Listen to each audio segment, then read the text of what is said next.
오늘 제목은 하나님의 영광을 위함이니 1절부터 4절까지 짧기 때문에 한 목소리로 봉독하시겠습니다. 시작. 어떤 병자가 있으니 이는 마리아와 그 자매 마르다의 마을 베다니에 사는 나사로라. 이 마리아는 향유를 주께 붓고 머리털로 주의 발을 닦은 자요, 병든 나사로는 그의 오라버니더라.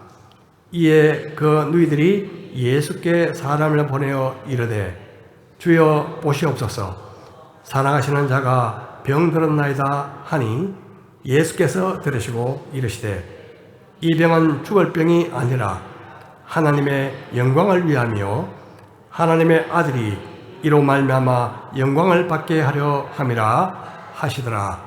아멘. 기도하시겠습니다. 이 시간 말씀을 나눌 때 성령께서 함께 하시고 우리 각자에게 필요한 음성을 들려 주옵소서. 말씀을 통해 생각과 말과 행동이 주님을 닮게 되는 은혜를 누리게 하여 주옵소서. 성령님만을 의지하오며 예수님의 이름으로 기도드립니다. 아멘. 지난주에는 양은 목자의 음성을 따른다는 그런 주제로 말씀을 나누었습니다. 우리가 들을 수 있는 몇 가지 음성이 있죠. 주님의 음성뿐만 아니라 내 육신의 생각에서 나오는, 내 육신에서 나오는 음성, 혹은 마귀의 음성일 수도 있습니다. 물론 이런 음성은 귀에 들리는 음성이라기보다도 대개의 경우 생각을 통해서 들어오는 음성이죠. 양인 우리는 목자이신 예수님의 음성을 들을 줄 알아야 합니다. 예수님은 하나님의 말씀에 기록된 그 성경 말씀을 통해서 말씀하시거나 혹은 다른 사람을 통해서 혹은 환경을 통해서 말씀하시기도 하십니다. 주님의 음성을 듣는다는 것은 그냥 귀로만 아니라 몸으로 듣는 것입니다. 즉, 귀로 듣고 몸으로 따르는 것이죠. 만일 고난이나 희생을 피하고 그냥 쉬운 길을 택하라, 그런 생각이 계속 든다면 그것은 필시 예수님의 음성은 아닐 것입니다. 혹시 아티스틱 스위밍이라는 그런 스포츠를 아십니까? 올림픽 종목이기도 한 이 스포츠는 이전에 수중 발레 혹은 싱크로나이즈 스위밍 이런 이름으로 불려졌고요. 북한에서는 예술 헤엄이라고 그렇게 부른답니다. 재밌죠? 예술 헤엄. 수중에서 몇 명이 발레와 그리고 수영으로 음악에 맞추어 가지고 함께 멋진 연기를 펼치는 스포츠죠. 그런데 이 경기를 가만히 보면요, 이런 의문이 듭니다. 선수들이 물속에 들어가면 음악 소리를 들을 수가 없잖아요. 그런데 어떻게 들을 수 없는데도 불구하고 하나같이 완벽한 연기를 펼칠 수 있을까 하는 그런 의문이 들 때가 있죠. 그렇게 할 수 있는 비결은 물속에서도 음악을 들을 수 있기 때문에 그렇습니다. 아니, 물속에서도 음악을 듣는다고요? 그렇습니다. 그 비결은 골전도라고 하는데요. 골전도. 골전도. 뼈전도라고 하죠. 다른 말로 뼈전도라고 하죠. 이 수중 스피커에서 나오는 그 음파가 수영장의 벽과 바닥에 부딪혀서 튕겨 나오죠. 그 진동이 선수에게 전달되는 원리로서 이 고막이 아닌 뼈와 피부의 진동을 통해서 전달되는 소리를 감지하는 것입니다. 조금 어렵기만 하지만요. 이 악성 베토벤도 귀로 들을 수 없게 되었을 때 이 골전도로 음악을 작곡했는데요. 긴 막대기의 끝을 피아노에 대고 그리고 이로 막대기를 꽉 문 다음에 느껴지는 음의 진동으로 이 특별로 음의 진동을 느껴서 그 작곡을 했다고 전해집니다. 이처럼 하나님의 말씀은 귀로만 듣는 것이 아니라 온몸으로 느끼고 반응해야 하는 것입니다. 한마디로 말해서 들은 것을 몸으로 실천하지 않으면 진정 듣는 것이라고 말할 수 없는 것이죠. 예수님의 음성을 듣는다는 것은 듣고 그냥 앉아 있는 것이 아니라 듣고 예수님을 따르는 것입니다. 이것이 바로 지난주 설교의 요점이었죠. 예수님께서 목자와 양의 비유를 하시면서 마지막에 하나님 아버지와 나는 하나다 그렇게 말씀하셨습니다. 그러자 유대인들이 다시 돌을 들어 예수님을 치려고 했죠. 자칭 하나님이라고 신성 모독죄로 간주한 것입니다. 그들이 예수님을 잡고자 했지만 예수님은 그들의 손에서 벗어나셨습니다. 이 사건을 보면 아직도 많은 유대인들이 예수님의 말씀을 듣고도 생각이 전혀 바뀌지 않았다는 것을 알 수 있습니다. 39절 말씀입니다. 그들이 다시 예수를 잡고자 하였으나 그 손에서 벗어나 나가시니라. 다시 요단강 저편 요한이 처음으로 세례 베풀던 곳에 가사 거기 거하시니. 예수님은 세례 요한이 살아있을 때 처음 세례를 베풀던 그 장소, 즉 요단강 동편으로 이동하셨습니다. 어떻게 보면 하나님의 때를 기다리기 위한 전략적인 후퇴라고 볼 수 있죠. 여기서 머물며 몇 개월 동안 사역을 하셨는데요. 마치 잠시 태풍을 피하시고 십자가의 길을 준비하셨던 셈입니다. 이제 예루살렘으로 가시게 되면 다시 돌아올 수 있는 길이 아니었습니다. 다시는 돌아올 수가 없었죠. 그런데 보면 요단강에서의 이 마지막 사역은 예루살렘에서의 사역과 조금 달랐던 것 같습니다. 왜냐하면 많은 사람들이 이전에 들었던 세례 요한의 증거로 예수님을 믿었기 때문에 그렇습니다. 자, 그 와중에 베다니라는 곳에서 급한 전갈이 왔습니다. 이 베다니는 예루살렘에서 약 동쪽 3km 떨어진 감람산 동쪽의 그 경사지에 있는 조그만 마을입니다. 오늘 본문은 이렇게 시작합니다. 어떤 병자가 있으니 이는 마리아와 그 자매 마르다의 마을 베다니에 사는 나사로라. 이 마리아는 향유를 주께 붓고 머리털로 주의 발을 닦던 자요 병든 나사로는 그의 오라비더니라. 자, 이 병든 나사로를 소개하면서 향유를 주께 붓고 머리털로 주의 발을 닦던 마리아의 오빠다 그렇게 소개하고 있습니다. 동생 마리아가 이렇게 예수님께 향유를 부은 것은 아주 특별한 섬김이었고 그래서 바로 다음 장인 12장에 자세하게 소개되고 있습니다. 이 베다니 마을에는 마르다와 마리아 그리고 오빠 나사로 이렇게 세 남배가 함께 살고 있었는데 오빠인 나사로가 병에 걸려 죽어가고 있었던 것입니다. 그래서 누이들이 사람을 대신 보내서 예수님께 연락을 취했던 것이죠. 3절 이하를 봅니다. 이에 그 누이들이 예수께 사람을 보내어 이르되 주여 보시옵소서 사랑하시는 자가 병들었나이다 하니 예수께서 들으시고 이르시되 이 병은 죽을 병이 아니라 하나님의 영광을 위함이요 하나님의 아들이 이로 말미암아 영광을 받게 하려 함이라 하시더라. 나사로를 주께서 사랑하시는 자 그렇게 표현하고 있습니다. 5절에도 보면 예수님께서 본래 마르다와 그 동생 마리아 그리고 오빠 나사로를 사랑하셨다고 말씀하고 있습니다. 그들이 주님의 사랑을 특별히 받은 이유가 무엇일까요? 누가복음 10장에 보면 그 힌트를 찾을 수가 있습니다. 거기에 보면 예수님께서 그 남매가 살던 베다니 마을로 들어가셨을 때 마르다가 자기 집으로 예수님과 그 제자들을 영접했다고 기록하고 있습니다.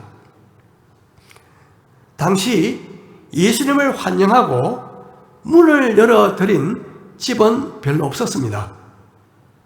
예수님은 많은 사람들로부터 거부를 당하셨고, 그리고 권력층으로부터 요주의 인물로 찍혀 있었기 때문에 그렇습니다.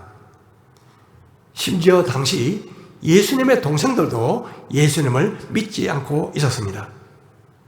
하지만 이 남매의 가정은 달랐습니다. 예수님과 제자들을 환영하고 기꺼이 가정을 오픈했습니다. 비록 예수님을 섬기기 위해 언니 마르다가 혼자서 열심히 바쁘게 일하다가 예수님 발밑에 앉아 그저 예수님 말씀만 가만히 듣고 있던 동생 마리아에게 짜증을 낸 일이 있긴 합니다만, 그들은 정말 깊이 주님을 사랑했습니다. 비록 성격이 매우 달랐지만. 하여튼 마르다 마리아 자매가 예수님께 급히 사람을 보내어 나사로가 병들었습니다, 그 소식을 전한 것은 빨리 오셔서 병을 고쳐주십사 하는 요청을 드리고 싶었기 때문일 것입니다. 그런데 주님은 이 병이 죽을 병이 아니라 하나님의 영광을 위한 것이라고 말씀하셨습니다. 사실 예수님은 나사로가 죽을 것을 미리 알고 계셨습니다. 그래서 주님은 이렇게 말씀하시는 것 같습니다. 이 병은 죽음으로 끝나게 되는 것이 아니라 결국 하나님의 영광을 드러내는 일이 될 것이다. 다시 말하면 죽은 나사로를 죽음에서 다시 살리심으로 예수님 자신의 영광이 드러나게 될 터인데, 인류에게 가장 고통스럽고 절망적인 죽음이 하나님의 아들에 의해서 정복됨으로 부활의 예표적인 영광을 보게 될 것이다. 그것을 시사하고 있는 것 같습니다. 흥미있는 사실은 9장에 보면요, 예수님께서 날 때부터 소경된 자를 보시면서 이 사람이 맹인된 것은 누구의 죄 때문이 아니라 하나님이 하시는 일을 나타내고자 하심이라, 그렇게 말씀하셨습니다. 날 때부터 맹인된 것도 나사로의 죽음조차도 모두 하나님의 영광을 위한 것이라고 말씀하고 있는 것입니다. 그렇습니다. 믿음의 안목에서 본다면 우리의 모든 고난과 고통, 심지어 죽음까지도 분명한 이유와 목적이 있는 것입니다. 하지만 우리 대다수는 고통이 없는 기쁨과 행복을 바랍니다. 십자가 없는 면류관을 원합니다. C.S. 루이스가 이렇게 말했습니다. 우리는 하나님께서 우리에게 최선을 행하지 않는 것이 아닐까 의심하지는 않는다. 단지 그 최선이 참으로 고통스럽게 나타나는 것이 아닐까 의심하고 염려하는 것이다. 우리는 하나님이 최선을 우리 삶 속에 행하실 것을 믿습니다.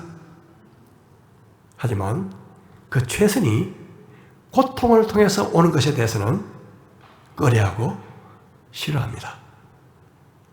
하지만 고통과 시련이 없는 영광은 존재하지 않습니다. 가장 깊고 가장 순수한 기쁨은 슬픔 속에 존재하고 있는 것입니다.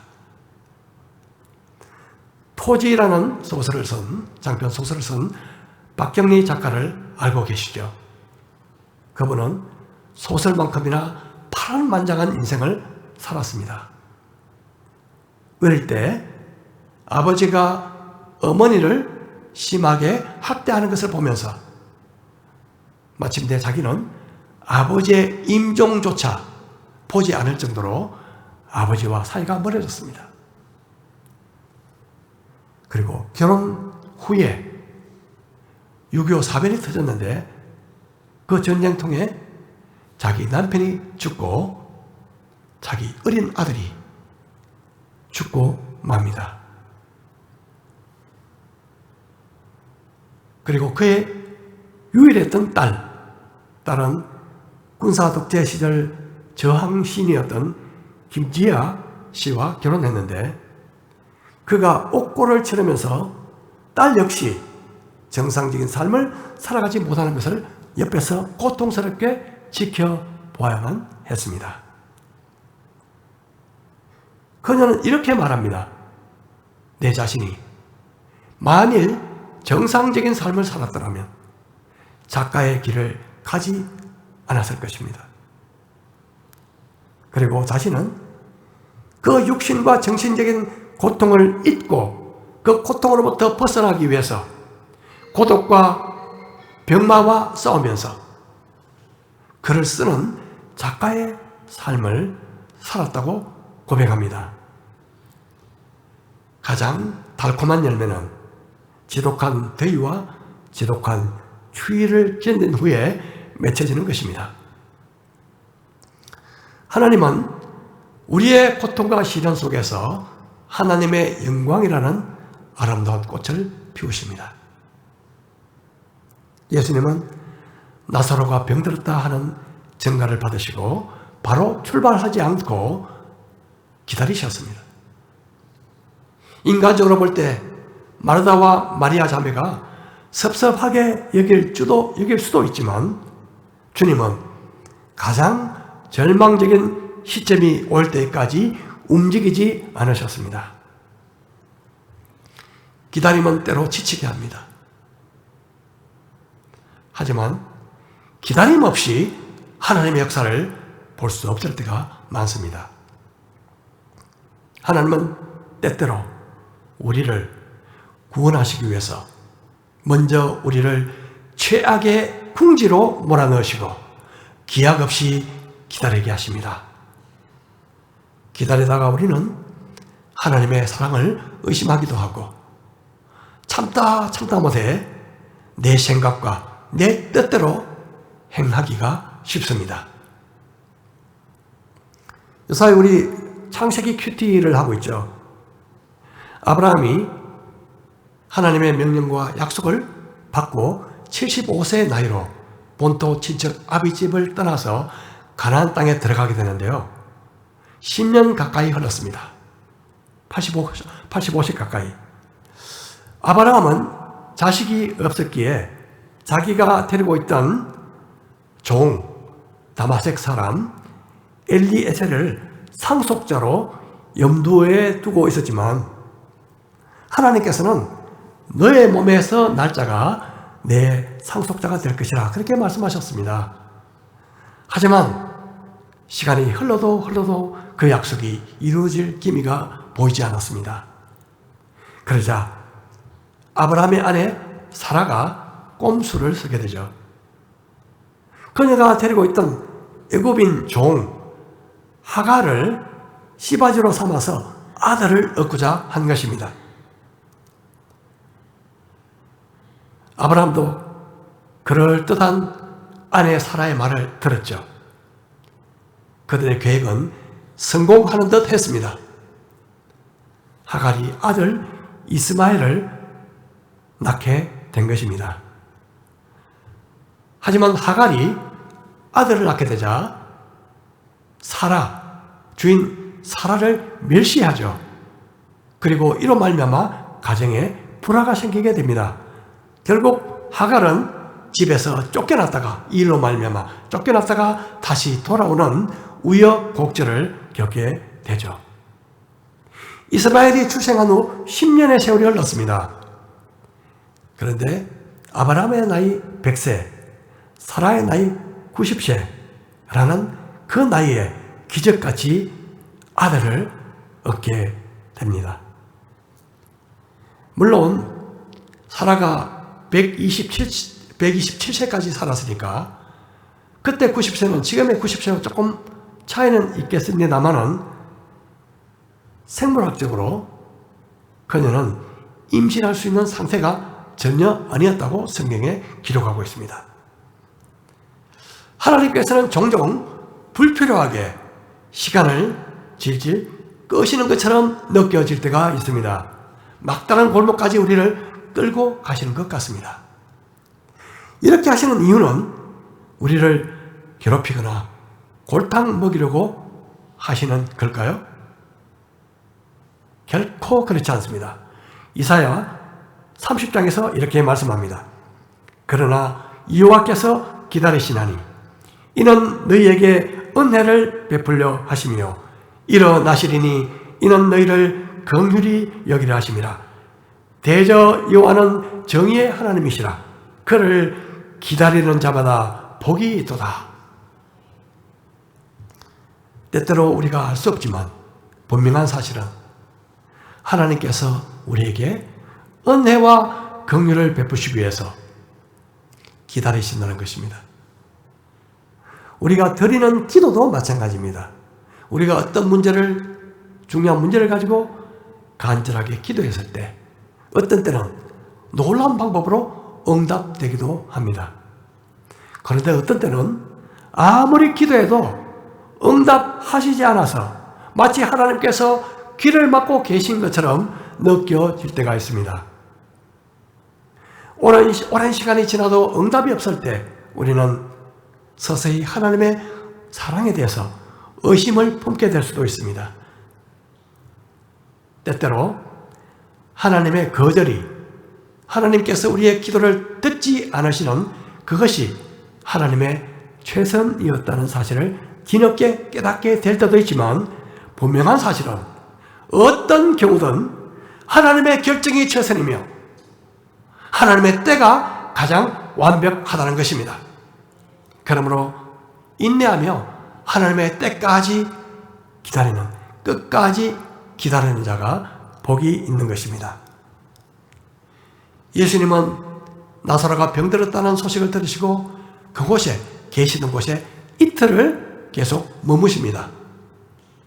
그리고 나서 제자들에게 자, 우리 유대로 가자.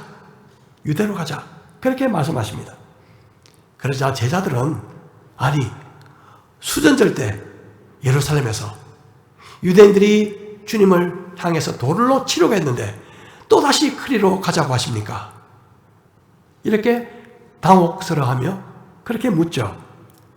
그들은 왜 주님께서 모두의 생명을 위험으로 빠뜨리는 그곳에 가자고 하시는지 이해하지 못했습니다. 예수님은 이렇게 대답하십니다. 예수께서 대답하시되 낮이 12시간이 아니냐? 사람이 낮에 다니면 이 세상의 빛을 보므로 실족하지 아니하고 밤에 다니면 빛이 그 사람 안에 없는 고로 실족하느니라. 당시 사람들은 낮 12시간 동안 일하고 밤에는 일을 멈추었습니다. 볼 수 없기 때문에 그랬죠. 우리 각자에게는 낮과 같이 일할 수 있는 할당된 시간이 우리 각자에게 있습니다. 주님을 섬길 수 있는 기회와 시간이 무한정이 아니라 한정이 되어 있다는 뜻입니다. 이런 기회가 지나가면 결코 똑같은 기회는 오지 않습니다. 예수님은 또 이렇게 말씀하십니다. 이 말씀을 하신 후에 또 이르시되 우리 친구 나사로가 잠들었도다. 그러나 내가 깨우러 가노라. 제자들이 이르되 주여 잠들었으면 낫겠나이다 하더라. 예수님이 나사로가 잠들었다 하신 이 말씀의 뜻을 제자들은 정말 잠을 자는 거로 이해했죠. 하지만 주님은 나사로가 죽었다고 밝히십니다. 14절입니다. 이에 예수께서 밝히 이르시되 나사로가 죽었느니라. 내가 거기 있지 아니하는 것을 너희를 위하여 기뻐하노니 이는 너희로 믿게 하려 함이라. 그러나 그에게로 가자 하시니 예수님은 내가 일찍 그곳에 가지 않은 것을 기뻐한다 그렇게 말씀하십니다. 만일 나사로가 살아있을 때 가셨더라면 그냥 병 고치는 정도의 기적을 행하셨겠지만 죽은 나사로를 살리신다면 많은 사람들이 더 놀라운 주님의 영광을 보게 될 것이고 이 기적을 목격한 제자들의 믿음도 더 강하게 견고하게 되었을 것입니다. 예수님이 이 베다니에 도착하셨을 때는 이미 나사로가 죽은 지 나흘이 지날 때였습니다. 그 일반적인 해석에 의하면요, 예수님께 나사로가 병들었습니다. 그 소식을 전하러 온 사람이 떠나자마자 아마 나사로가 죽었을 것이다. 그리고 예수님께서 계신 곳과 베다니 사이의 그 길이 걸어서 하룻길이었을 것이다. 그래서 이 사람이 예수님께 전하러 오는 동안 하루가 지났고 예수님이 이틀을 거기서 머무셨고 또 가시는데 하루가 걸렸기 때문에 총 아마 4일일 것이다. 그렇게 보고 있습니다. 죽은 지 4일이 지났다는 말은 심폐소생술로 회복될 가능성이 제로다. 는 것을 의미한다고 봅니다. 더 확실한 것은요, 무덤에서 이미 부패가 진행되어서 냄새가 나고 있었다는 것입니다. 저는 과거에 수없이 많은 죽음을 옆에서 목격했습니다. 심장이 멎은 후 보통 1시간이 지나면 이 따뜻한 온기가 사라지죠. 1시간까지는 좀 미지근한 그런 느낌을 느낄 수가 있습니다. 그 이상 지나면 아주 차갑게 변해버리죠. 이 시점이면 가족들에게 이분이 돌아가셨습니다. 그렇게 확실하게 말할 수 있습니다. 이후에 살아나는 분은 한 번도 본 적이 없습니다. 당시 유대 지방에서는 죽은 사람이요, 그 영혼이 3일 동안에 머문다. 죽고 나서. 그리고 다시 찾아올 수 있다. 하지만 4일이 되면 완전히 떠나버린다는 그런 미신적인 믿음이 돌고 있었습니다.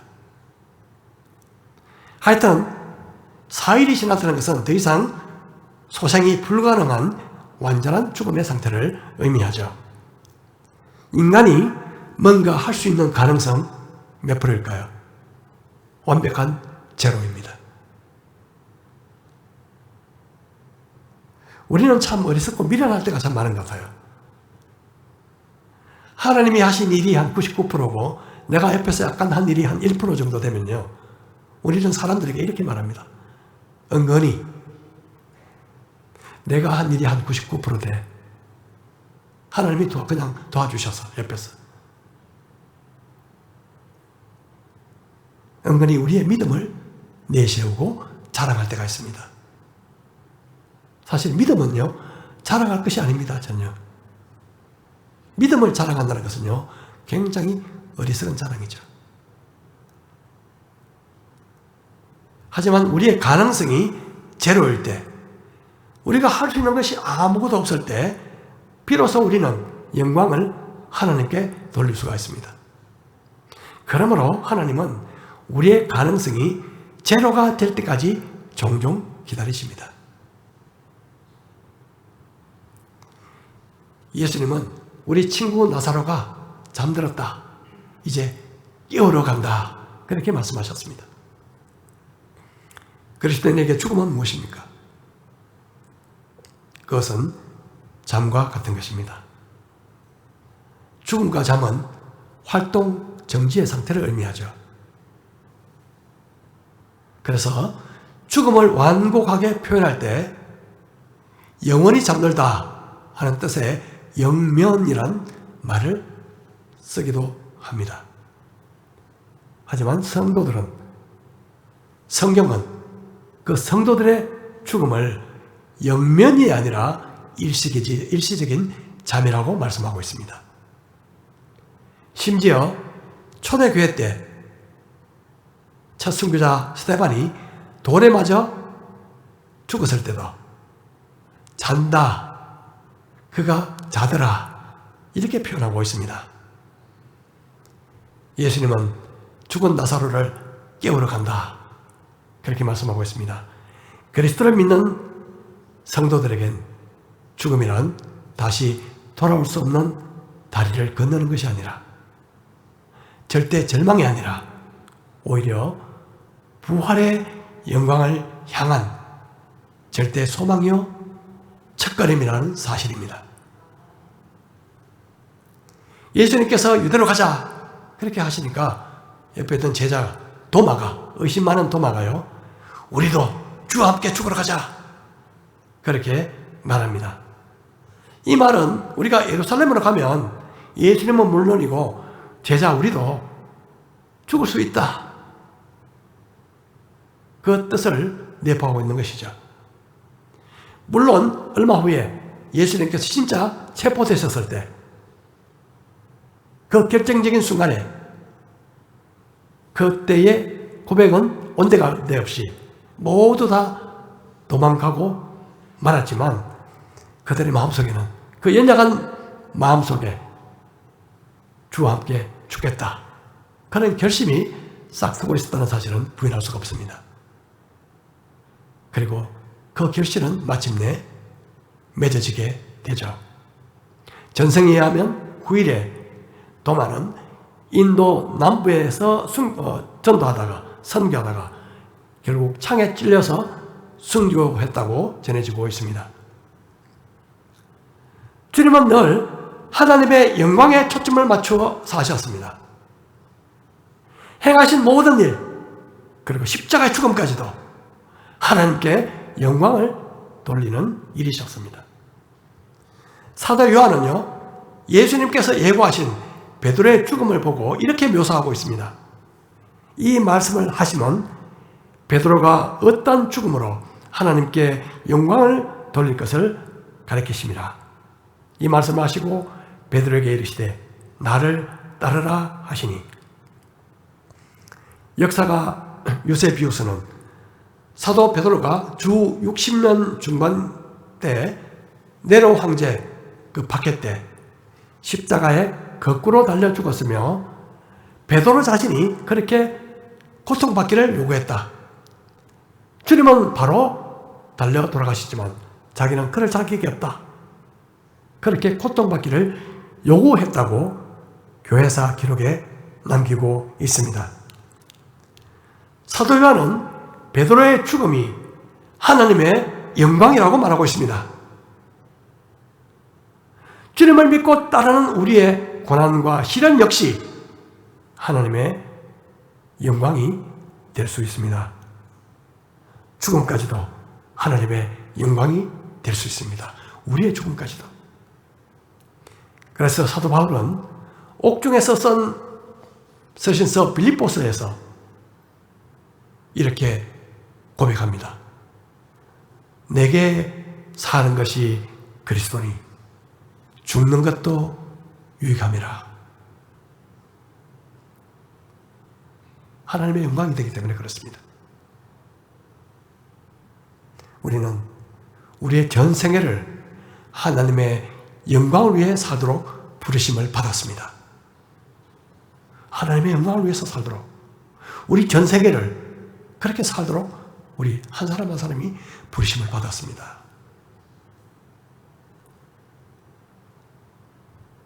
그러므로 세상에서 볼 때 비극이고 절망적인 일이라 할지라도 주님은 그것을 자신의 영광을 드러내는 기회로 삼으십니다.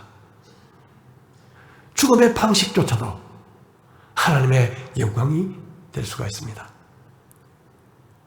그렇다면 우리가 어떻게 고난과 역경, 죽음까지 찾아올 때도 어떻게 하나님께 영광을 돌릴 수가 있을까요?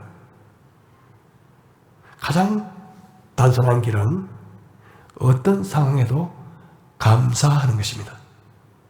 감사.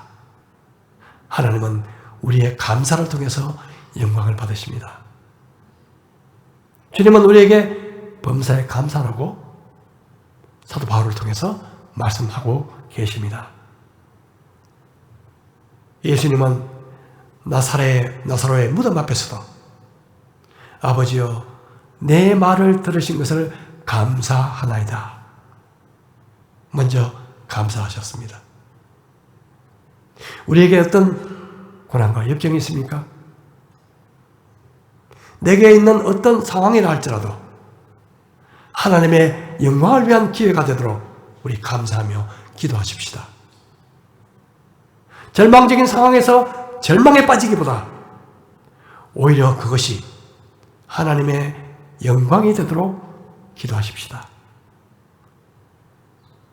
비록 나사렛의 죽음 같은 절대 절망의 상황도 주님을 통해서 오히려 하나님의 큰 영광이 나타날 수 있는 기회라는 것을 믿으며 늘 함께 하시는 주님으로 말미암아 날마다 매 순간마다 하나님께 영광을 돌리며 하나님의 영광을 위해서 살아가는 우리 모든 성도들 되시기를 주님의 이름으로 축복합니다. 우리 말씀을 생각하며 우리 같이 기도하시겠습니다. 내가 현재 불평하고 원망하는 것이 있습니까? 정말 간절히 기도하는 절망적인 상황이 있습니까? 그 모든 상황이 하나님의 영광이 되도록 기도하십시다. 감사하십시다. 때가 되면 하나님이 그 일을 통해서 하나님의 영광을 나타내실 것입니다. 우리 함께 잠시 기도하시겠습니다.